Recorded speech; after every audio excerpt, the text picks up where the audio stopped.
दोस्तों पहले test match में पाकिस्तान ने टॉस जीतकर पहले बैटिंग का फैसला किया। लेकिन ये फैसला पाकिस्तान के लिए कुछ अच्छा साबित ना हुआ।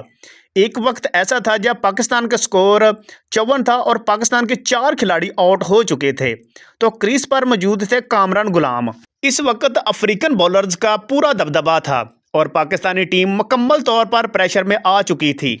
दोस्तों वीडियो में आगे जाने से पहले आपसे गुजारिश है कि वीडियो को लाइक और चैनल को सब्सक्राइब कर लें। दोस्तों इस मौके पर कामरान गुलाम ने साउथ अफ्रीकन बॉलर्स पर काउंटर अटैक करना शुरू कर दिया। कगिसो रबाडा हो या फिर मार्को जैनसन, इन सबको कामरान गुलाम ने आड़े हाथों लिया।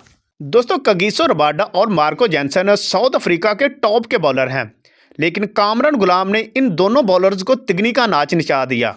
कामरान गुलाम इन दोनों बॉलर्स को चौके पर चौके मारे जा रहे थे। दोस्तों एक वक्त ऐसा था जब पाकिस्तानी टीम को 150 रन्स बनाना भी मुश्किल दिखाई दे रहा था, लेकिन कामरान गुलाम की इस शानदार इनिंग की बदौलत पाकिस्तान 200 के बाहर जाने में कामयाब हो गया। कामरान गुलाम ने 50 गेंदों पर 52 रन्स की शानदार इनिंग खेली। दोस्तों अगर आप कामरान गुलाम के फैन हैं तो उनके लिए एक कमेंट लाजमी करना।